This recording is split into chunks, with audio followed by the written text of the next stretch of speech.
Představte si slavného fyzika, držitele Nobelovy ceny, muže, jehož genialita změnila naše chápání vesmíru, jak sedí v brazilské učebně a pozoruje něco, co ho šokuje více než jakákoliv rovnice. Richard Feynman, člověk, který rozluštil tajemství kvantové elektrodynamiky, se během svého pobytu v Brazílii v 60. letech stal svědkem něčeho, co považoval za jeden z nejzávažnějších problémů moderní civilizace. Nebylo to o atomech, částicích nebo zákonech fyziky. Bylo to o tom, jak se učí lidé, jak myslí a proč většina vzdělávacích systémů na světě produkuje studenty, kteří umějí opakovat odpovědi, ale nechápou otázky. Feynman přijel do Brazílie jako uznávaný profesor z Caltechu, očekávaje, že bude předávat své znalosti nadaným studentům v rozvíjející se zemi. Místo toho objevil něco, co ho natolik znepokojilo, že o tom mluvil až do konce svého života. Brazilští studenti byli bez pochyby inteligentní, pilní, dokázali reprodukovat složité fyzikální zákony a řešit matematické problémy s přesností stroje.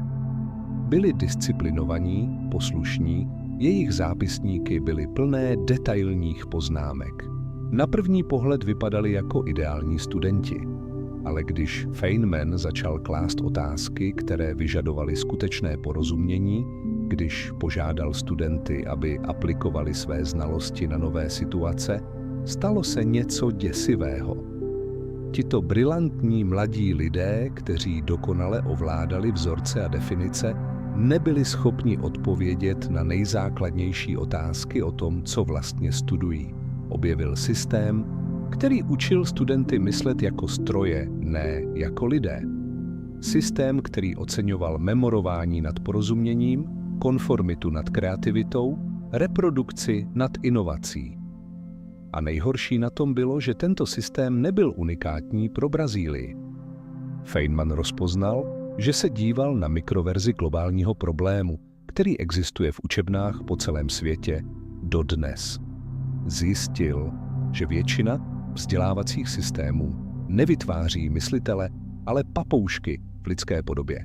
A co je nejstrašnější, všichni o tom věděli, ale nikdo to nechtěl přiznat, protože to zpochybňovalo samotné základy toho, jak chápeme vzdělávání a úspěch.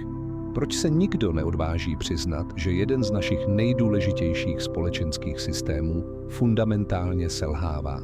Proč nadále oslavujeme studenty, kteří dokážou zopakovat informace, ale nemohou s nimi myslet? A co ještě důležitější, jaké jsou důsledky tohoto masivního sebeklamání pro budoucnost lidské civilizace? Myslíte si, že vzdělávání je o předávání znalostí? Myslíte, že dobrý student je ten, kdo má nejlepší známky? Že úspěšný vzdělávací systém je ten, který produkuje absolventy s diplomem? Možná je čas přehodnotit tyto zdánlivě samozřejmé předpoklady. Možná je to, co považujeme za úspěch ve vzdělávání, ve skutečnosti jeho největším selháním. Možná vytváříme generace lidí, kteří jsou vzdělaní, ale nemyslí, informovaní, ale nechápou, kvalifikovaní, ale nekompetentní v tom nejdůležitějším, co by vzdělávání mělo rozvíjet, ve schopnosti skutečně myslet. Když se Feynman poprvé setkal s brazilskými univerzitními studenty, byl ohromen jejich zdánlivou erudovaností. Dokázali citovat složité fyzikální principy, řešit matematické problémy, které by dali zabrat i americkým studentům, a jejich znalost učebnic byla encyklopedická. Byly to přesně ty vlastnosti, které jakýkoliv profesor očekává od dobrých studentů. Ale Feynman byl jiný druh profesora. Místo, aby se spokojil s tím, že studenti umějí reprodukovat to, co se naučili, začal klást jiné druhy otázek. Představte si scénu. Feynman stojí před třídou plnou nadějných fyziků a ptá se: můžete mi vysvětlit, proč když světlo prochází ze vzduchu do vody, láme se? Ruce se zvedají, studenti horlivě odpovídají. Citují Snellův zákon, mluví o indexu lomu, používají přesnou terminologii. Feynman přikyvuje, ale pak pokračuje. To je správně, ale řekněte mi, proč se to děje. Kvůli čemu se světlo chová tímto způsobem? Najednou se třída stává tiší. Studenti se dívají jeden na druhého, hledají v paměti správnou citaci z učebnice. Ale Feynman nechce citaci, chce porozumění. Dobře, říká Feynman, zkusme to jinak. Představte si, že jste záchranář na pláži a vidíte, jak se někdo topí v oceánu. Můžete běžet rychleji po písku, než plavat ve vodě. Jakou cestou se k tomu člověku dostanete nejrychleji? Někteří studenti navrhují přímou cestu. Jiní intuitivně cítí, že by měli běžet po pláži trochu dál a pak se vrhnout do vody. Feynman kreslí na tabuli diagram. Právě jste objevili princip, podle kterého se světlo láme. Světlo, stejně jako vy, volí cestu nejmenšího času, ne nejmenší vzdálenosti. Ve vzduchu běží rychleji, ve vodě plave pomaleji. Láme se přesně z toho samého důvodu, proč byste neběželi přímo k tonoucímu člověku. Toto bylo pro brazilské studenty zjevení. Poprvé viděli fyziku ne jako soubor pravidel k zapamatování, ale jako logický systém, který popisuje, jak funguje svět. Ale současně to bylo pro Feynmana varování. Tito studenti strávili roky studiem optiky, znali všechny vzorce, dokázali vyřešit složité problémy s čočkami a zrcadly. Ale nikdo jim nikdy nevysvětlil, proč se světlo chová tak, jak se chová. Nikdo jim nikdy neukázal spojitost mezi matematikou, kterou memorovali, a realitou, kterou popisuje. Feynman si uvědomil, že se díval na produkt vzdělávacího systému, který učí studenty co a jak, ale nikdy proč. Systému, který považuje porozumění za luxus a memorování za nutnost. Systému, který míří na správné odpovědi místo na správné myšlení. A nejstrašnější bylo, že tento systém fungoval podle tradičních měřítek úspěchu. Studenti dostávali dobré známky, procházeli zkouškami, získávali diplomy, ale ve skutečnosti se neučili myslet. Historie vědy je plná momentů, kdy někdo pozoroval něco, co všichni ostatní ignorovali, a změnil tak naše chápání světa. Galileo viděl skvrny na slunci a zpochybnil dokonalost nebes. Newton pozoroval padající jablko a objevil gravitaci. Darwin všiml si variací u pěnkav a formuloval teorii evoluce. Feynman pozoroval brazilské studenty a objevil krizi vzdělávání, která ohrožuje budoucnost lidského myšlení. Nebyl to první vědec, který si všiml problémů ve vzdělávání. Už ve starověku Sokrates kritizoval sofistry za to, že učí lidi argumentovat, aniž by chápali pravdu. V 19. století učitel a filozof John Dewey varoval před memoriter method, metodou mechanického memorování, která zabíjí přirozené zvídavost dětí. Ale Feynman byl první, kdo tento problém pozoroval v akci, v moderním univerzitním prostředí a dokázal ho artikulovat způsobem, který rezonoval s širší veřejností. Co Feynman viděl v Brazílii, byla extrémní verze problému, který existuje všude. Studenti se učili fyziku jako jazyk, který jim nic neříká. Memorovali definice slov, jejichž význam nechápali. Dokázali manipulovat se symboly podle pravidel, aniž by rozuměli tomu, co symboly představují. Byli jako lidé, kteří se naučili nazpaměť čínskou poezii, aniž by mluvili čínsky. Dokázali reprodukovat zvuky, ale nerozuměli slovům. Vezměme například jeden z nejzákladnějších konceptů ve fyzice – sílu. Brazilští studenti dokonale znali Newtonovy zákony. Dokázali vám říct, že F má, že akce se rovná reakci, že těleso v klidu zůstane v klidu, pokud na něj nepůsobí vnější síla. Mohli vyřešit složité problémy s bloky na nakloněných rovinách, s klatkami a pákami. Ale když se Feynman zeptal, co je to síla, nastalo ticho. To je jednoduché, řekl nakonec jeden z nejlepších studentů. Síla je to, co způsobuje zrychlení. Feynman se usmál. Dobře, ale co způsobuje sílu? Student se zamyslel. Sílu způsobuje síla. Ostatní studenti se začali smát, ale Feynman zůstal vážný. Ne, nesmějte se. To je perfektně logická odpověď, pokud vám nikdo nevysvětlil, co síla skutečně je. Naučili jste se definici, ale nerozumíte konceptu. Feynman pak strávil další hodinu vysvětlováním toho, co síla skutečně je. Ukázal, že síla není věc, která existuje sama o sobě. Je to způsob, jak popisujeme interakce mezi objekty. Když tlačíte proti stěně, stěna tlačí zpět. Síla není v naší ruce ani ve stěně. Je to popis toho, jak naše ruka a stěna interagují. Gravitace není síla, kterou Země má. Je to popis toho, jak Země zakřivuje prostoročas a jak se objekty v tomto zakřiveném prostoročasu pohybují. Pro studenty to bylo, jako kdyby někdo rozsvítil světlo v temné místnosti. Najednou viděli, že fyzika není soubor pravidel, ale jazyk pro popis reality. Pravidla nejsou arbitrární, vycházejí z pozorování toho, jak se věci skutečně chovají. Matematika není abstraktní hra se symboly, je to nástroj pro kvantifikaci a předpovídání fyzických jevů. Ale současně Feynman pochopil něco znepokojujícího. Tito studenti nebyli hloupí, byli inteligentní, pilní, motivovaní. Problém nebyl v nich, ale v systému, který je učil. Systém je naučil, že správná odpověď je důležitější než porozumění otázce. Že memorování faktů je vzděláním. Že úspěch se měří schopností reprodukovat informace, ne schopností s nimi myslet. Napište mi do komentářů, jakou nejhorší zkušenost máte s mechanickým memorováním ve škole. Pamatujete si na chvíle, kdy jste museli odříkávat něco, čemu jste vůbec nerozuměli?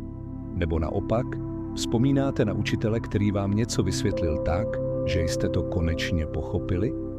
Podělte se o své zkušenosti, protože problém, který Feynman objevil v Brazílii, ovlivňuje vzdělávání všude na světě, včetně našich škol. Vaše příběhy můžou pomoci ostatním uvědomit si, jak důležité je skutečné porozumění oproti pouhému memorování. Čím více času Feynman v Brazílii trávil, tím více ho fascinovalo, jak dokonale tento systém selhával na všech úrovních, přičemž se tvářil jako úspěšný. Studenti dostávali výborné známky na zkouškách, které testovaly jejich schopnost reprodukovat učebnicové znalosti.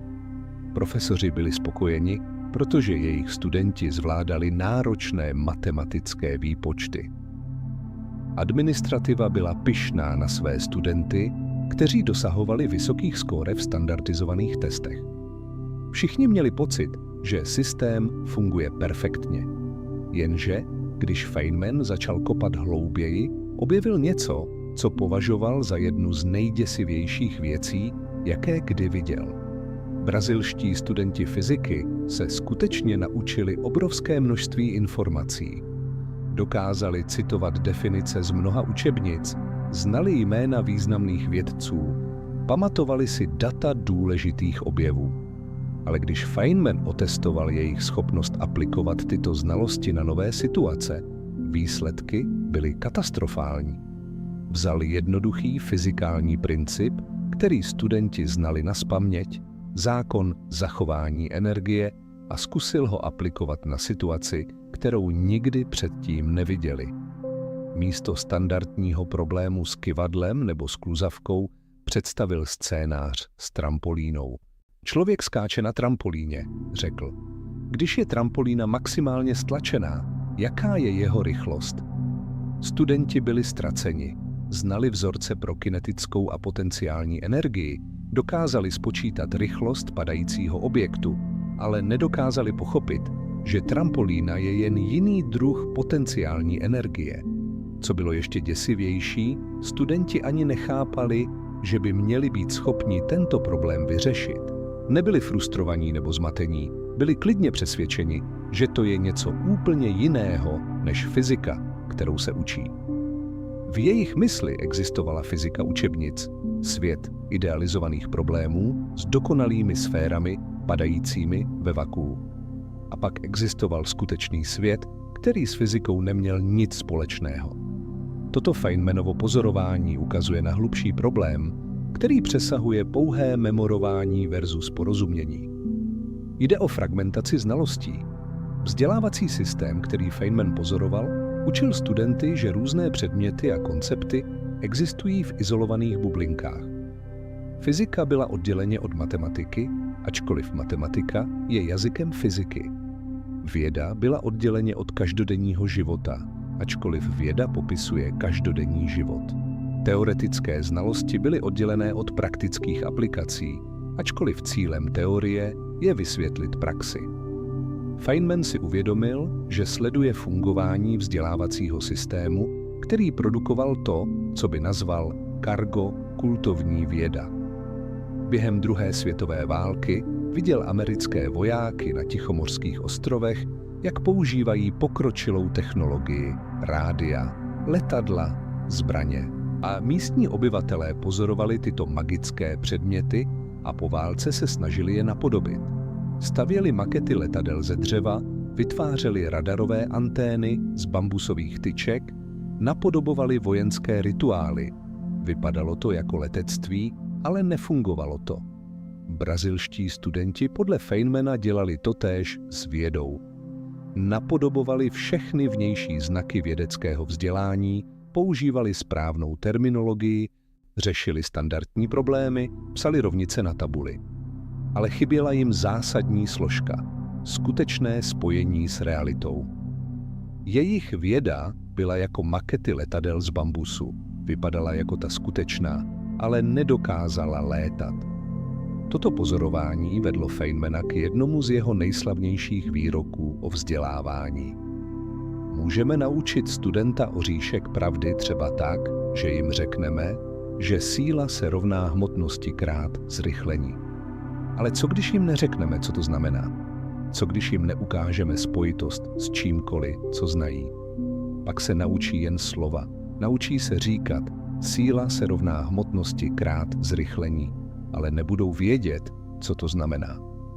Nebudou schopni použít tuto znalost k ničemu novému. Problém, který Feynman identifikoval, nebyl jen v brazilském vzdělávání. Byl systémový a globální. Moderní vzdělávání se zaměřuje na pokrytí obrovského množství materiálu místo hlubokého porozumění základním principům.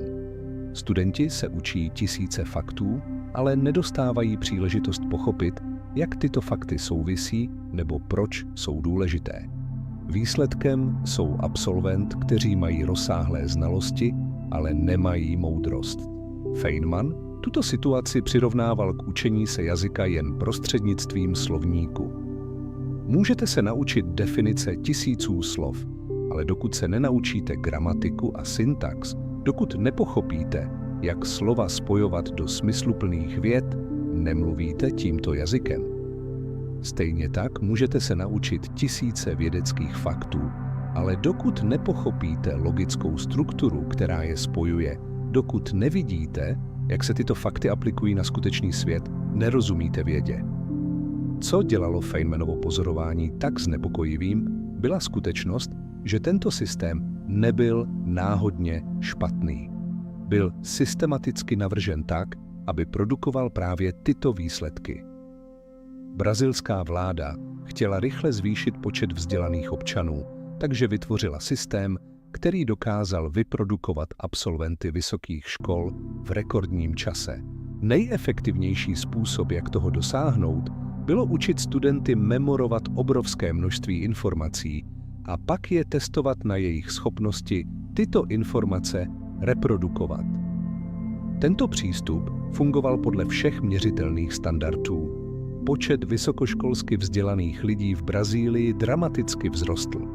Studenti dosahovali dobrých výsledků na mezinárodních testech. Země měla více inženýrů, lékařů a vědců než kdykoliv předtím, ale Feynman rozpoznal, že tato čísla byla klam. Měli absolventy inženýrství, kteří nedokázali navrhnout funkční most. Měli absolventy medicíny, kteří uměli diagnózy nazpaměť, ale nedokázali myslet klinicky. Měli absolventy fyziky, kteří znali všechny rovnice, ale nedokázali vysvětlit, proč objekty padají. Nejstrašnější na celé situaci bylo, že všichni zúčastnění, studenti, profesoři, administrátoři, vládní úředníci, se chovali, jako by vše bylo v pořádku. Nikdo nechtěl přiznat, že císař je nahý. Nikdo nechtěl říct, že systém, který investoval tolik prostředků a úsilí, fundamentálně selhává. Byla to, jak Feynman řekl, vědecká integrity krize. Feynman věřil, že vědecká integrita vyžaduje absolutní poctivost vůči faktům, bez ohledu na to, jak nepohodlné můžou být. Ale brazilský vzdělávací systém operoval na principu, že zdání je důležitější než realita. Důležité bylo, aby studenti vypadali vzdělaně, ne aby skutečně byli vzdělaní. Důležité bylo, aby absolvent měli diplomy, ne aby dokázali myslet. Důležité bylo, aby statistiky vypadaly dobře, ne aby odrážely skutečnost. Tato krize integrity se neomezovala jen na vzdělávání. Feynman rozpoznal, že se díval na mikroverzi problému, který prostupuje celou moderní společnost. Žijeme v době, kdy jsou zdání a realita často v konfliktu a převažuje zdání. Politici slibují řešení komplexních problémů pomocí jednoduchých slogan. Společnosti tvrdí, že jsou odpovědné, zatímco devastují životní prostředí. Odborníci prezentují svoje názory jako nevyvratitelné fakty a vzdělávací systémy produkují absolventy, kteří vypadají vzdělaně, ale nedokážou kriticky myslet.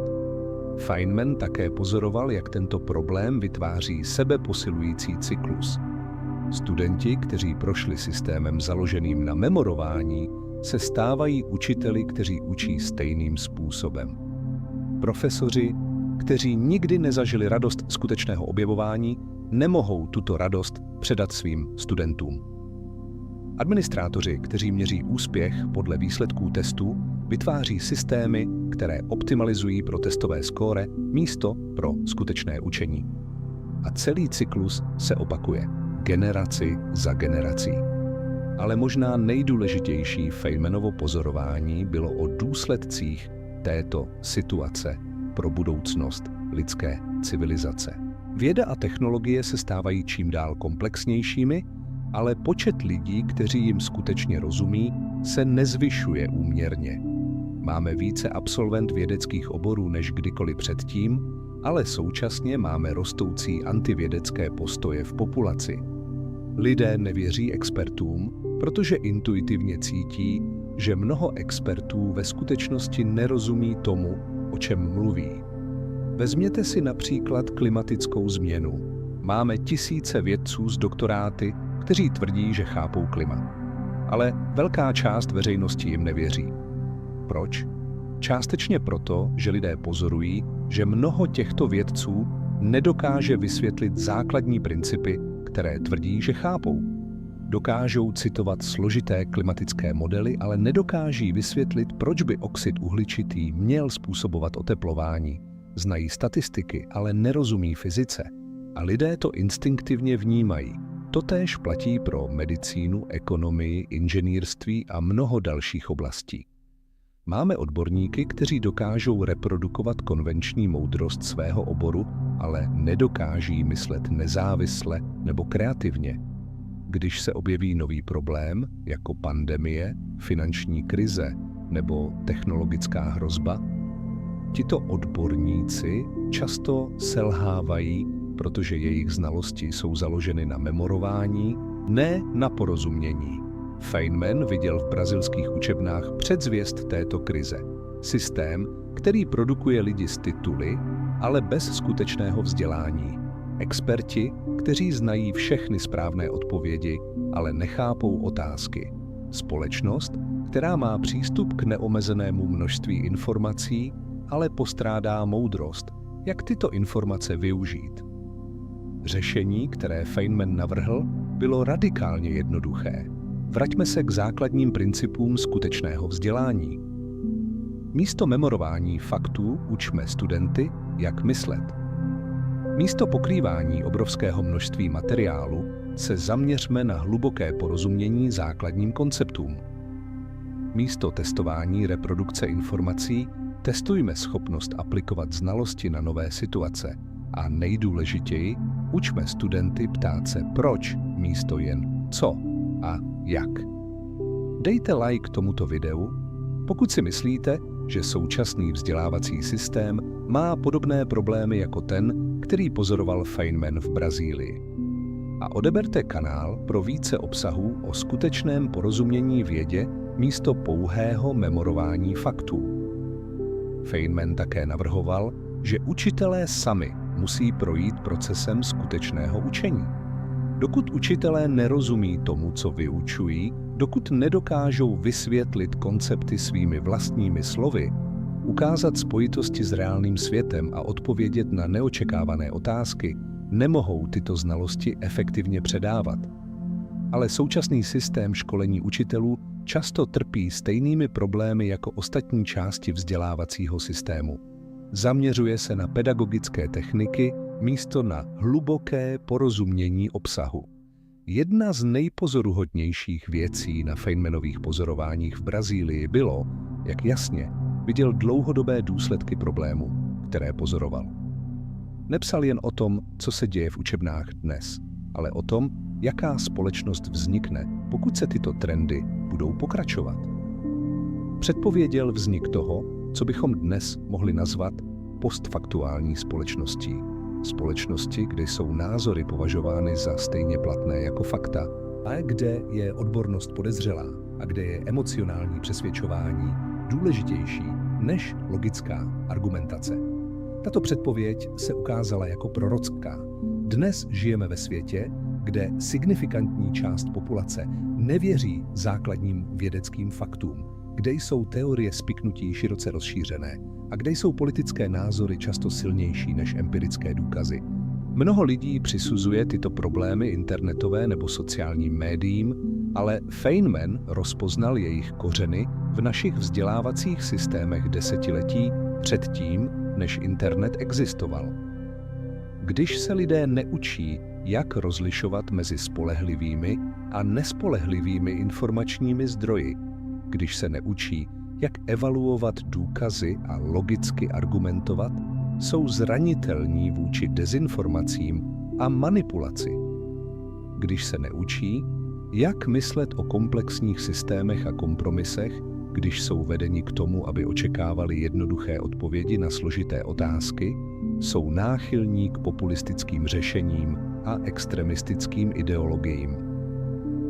Feynman také pochopil, že problém není jen v tom, co se studenti učí, ale v tom, jak se učí.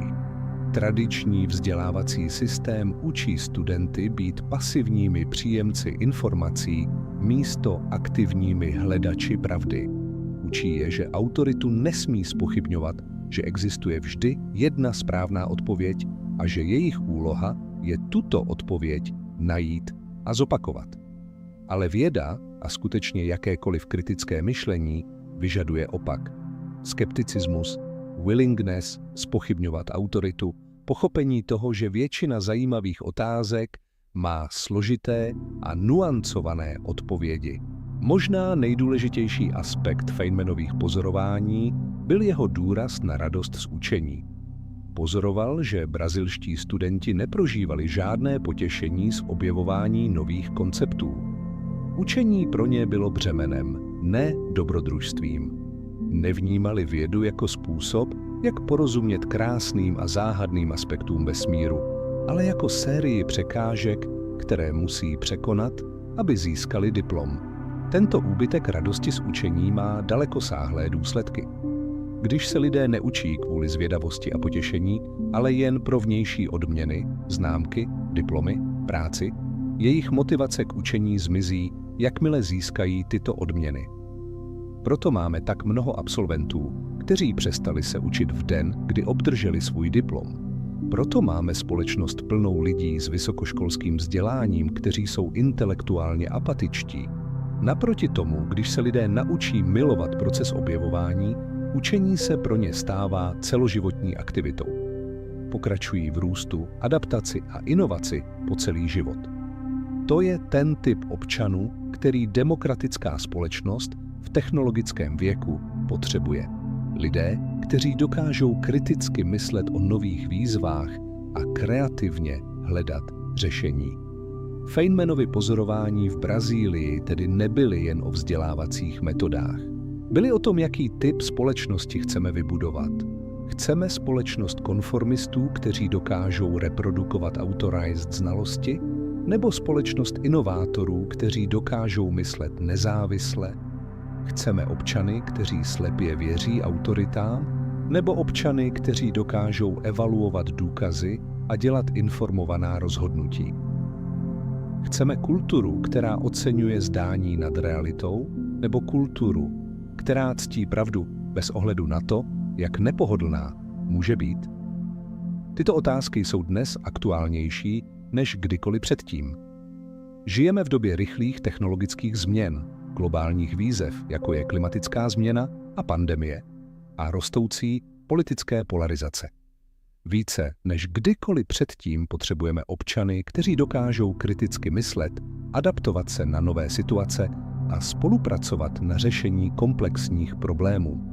Ale naše vzdělávací systémy stále produkují lidi, kteří jsou trénováni memorovat správné odpovědi, ne myslet o správných otázkách. Ironie je v tom, že řešení, které Feynman navrhoval, není nijak revolučné nebo složité. Nezahrnuje nové technologie, obrovské investice nebo radikální přestavbu systému. Vyžaduje jen návrat k základním principům dobrého učení. Důraz na porozumění místo memorování, na aplikaci místo reprodukce, na otázky místo odpovědi a na radost z objevování místo na strach ze selhání. Nejsmutnější aspekt této celé situace je, že Feynman tyto pozorování učinil před více než půl stoletím a přesto se jen málo změnilo. Vzdělávací systémy po celém světě stále trpí stejnými problémy, které identifikoval v Brazílii. Stále produkují absolventy, kteří dokážou reprodukovat informace, ale nedokážou kriticky myslet. Stále oceňují konformitu nad kreativitou, memorování nad pochopením a vnější motivaci nad vnitřní zvědavostí. Ale možná nejděsivější aspekt tohoto problému je, jak málo lidí si uvědomuje jeho existenci. Feynman poznamenal, že nikdo v brazilském vzdělávacím systému nechtěl přiznat, že systém selhává, i když důkazy byly všude kolem nich. Stejná denial existuje dnes. Politikos chválí vzdělávací reformy, které ve skutečnosti jen posilují status quo. Administrátoři se chlubí testovými skóre, která nic neříkají o skutečném učení. A učitelé pokračují v používání metod, o kterých vědí, že nefungují, protože neznají alternativy. Změna vyžaduje, aby jsme byli ochotni přiznat, že současný systém není dostatečně dobrý. Vyžaduje, abychom se zaměřili na kvalitu myšlení našich studentů místo kvantity faktů, které si pamatují. Vyžaduje, abychom oceňovali učitele, kteří inspirují zvědavost, ne ty, kteří efektivně předávají informace. A vyžaduje, abychom přehodnotili, co znamená být vzdělaný v 21. století. Richard Feynman svojí obsatností brazilských učeben ukázal na jeden z nejkritičtějších problémů naší doby. Ukázal nám, že mít vzdělávací systém, který produkuje diplomované, ale nemyslící občany, je jako mít armádu se zbraněmi, ale bez munice. Vypadá to impozantně, ale když nastane čas skutečné akce, je to nepoužitelné. A právě teď, když čelíme některým z největších výzev v lidské historii, si nemůžeme dovolit armádu nepoužitelných odborníků. Budoucnost našich společností závisí na naší schopnosti vychovat občany, kteří dokážou skutečně myslet. Feynman nám ukázal cestu. Otázka je, zda jsme dostatečně stateční na to, abychom se po ní vydali. Poznámka. Tento obsah kombinuje historicky doložené Feynmanovy zkušenosti z Brazílie s edukačními komentáři pro lepší pochopení problematiky vzdělávacích systémů. Některé dialogy a konkrétní situace jsou ilustrativní pro vzdělávací účely. Richard Feynman svojí obsatností brazilských učeben ukázal na jeden z nejkritičtějších problémů naší doby. Ukázal nám, že mít vzdělávací systém, který produkuje diplomované, ale nemyslící občany, je jako mít armádu se zbraněmi, ale bez munice. Vypadá to impozantně, ale když nastane čas skutečné akce, je to nepoužitelné. A právě teď, když čelíme některým z největších výzev v lidské historii, si nemůžeme dovolit armádu nepoužitelných odborníků. Feynmanovy závěry z Brazílie se ukázaly jako předzvěst krize, kterou dnes pozorujeme všude kolem nás. V éře umělé inteligence a automatizace se ukázalo, že právě ty dovednosti, na které se tradičně zaměřovalo vzdělávání, memorování a reprodukce informací, jsou nejsnáze nahraditelné stroji. Počítač dokáže uložit a vyhledat miliony faktů rychleji než kterýkoliv člověk. Algoritmy dokážou rozpoznat vzory v datech efektivněji než většina absolventů univerzit. Co ale stroje zatím nedokážou nahradit, je právě to, co Feynman považoval za nejdůležitější. Kreativní myšlení, kritické hodnocení a schopnost aplikovat znalosti na nové, nepředvídané situace. Paradoxně se tedy ukázalo, že vzdělávací systém, který Feynman kritizoval za to, že z lidí dělá stroje, skutečně připravoval studenty na to, aby je stroje nahradili. Studenti, kteří se naučili být dokonalými reprodukčními jednotkami, zjišťují, že jejich dovednosti jsou dnes dostupné v každém chytrém telefonu. Ale ti, kteří se naučili myslet, adaptovat se a inovovat, zůstávají nenahraditelní. Toto pozorování vede k znepokojivé otázce. Kolik současných vzdělaných lidí je ve skutečnosti funkčně negramotných v tom nejdůležitějším slova smyslu? Funkční negramotnost tradičně označovala neschopnost číst a psát na úrovni potřebné pro každodenní život. Ale možná potřebujeme nový termín. Konceptuální negramotnost. Neschopnost porozumět základním principům a konceptům, které řídí svět kolem nás. Konceptuálně negramotný člověk může mít univerzitní diplom, dokáže používat složité technologie a pohybuje se v moderní společnosti bez zjevných problémů.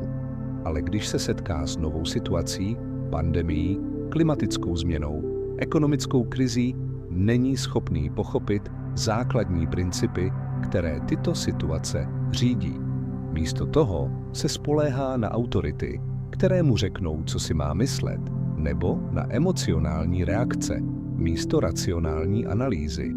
Feynman předpověděl, že tento typ vzdělané neznalosti povede k polarizaci společnosti mezi ty, kteří skutečně rozumí komplexním systémům, a ty, kteří pouze předstírají, že rozumí. Tato polarizace se projevuje nejen v politice, ale i v reakcích na vědecké poznatky. Část populace slepě věří expertům, zatímco jiná část jim stejně slepě nedůvěřuje. Obě skupiny ale postrádají nástroje potřebné k tomu, aby samostatně vyhodnotili důkazy a dospěli k informovaným závěrům. Nejironičtější aspekt této situace je, že technologie, které měly demokratizovat přístup ke znalostem, často prohlubují problém, který Feynman identifikoval. Internet poskytuje neomezený přístup k informacím, ale lidé, kteří se nikdy nenaučili, jak informace kriticky hodnotit, se snadno stanou oběťmi dezinformací, teorií spiknutí a pseudovědy. Mají přístup k tisícům faktů, ale chybí jim rámec pro pochopení toho, které fakty jsou relevantní a jak spolu souvisí. Sociální média pak vytváří echo chambers, kde se lidé setkávají pouze s informacemi, které potvrzují jejich stávající přesvědčení. Místo aby se učili zpochybňovat svoje předpoklady a zvažovat alternativní perspektivy, což jsou základní dovednosti kritického myšlení, uzavírají se do stále užších intelektuálních bublin. Feynman by pravděpodobně poznamenal, že toto není technologický problém, ale vzdělávací problém.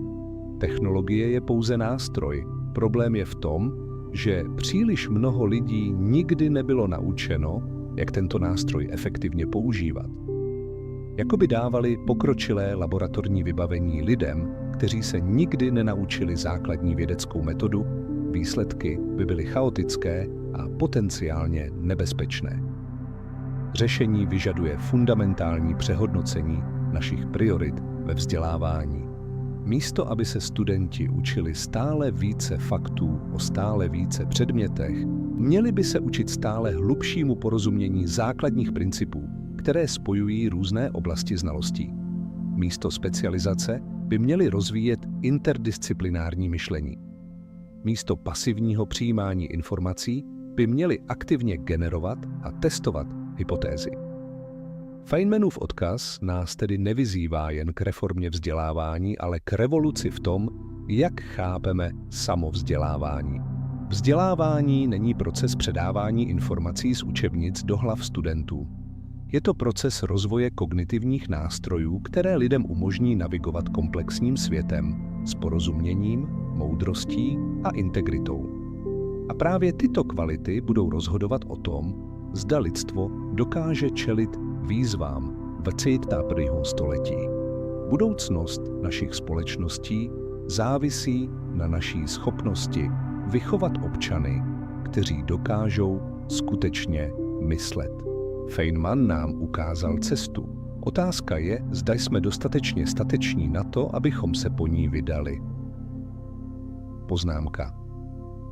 Tento obsah kombinuje historicky doložené Feynmanovy zkušenosti z Brazílie s edukačními komentáři pro lepší pochopení problematiky vzdělávacích systémů.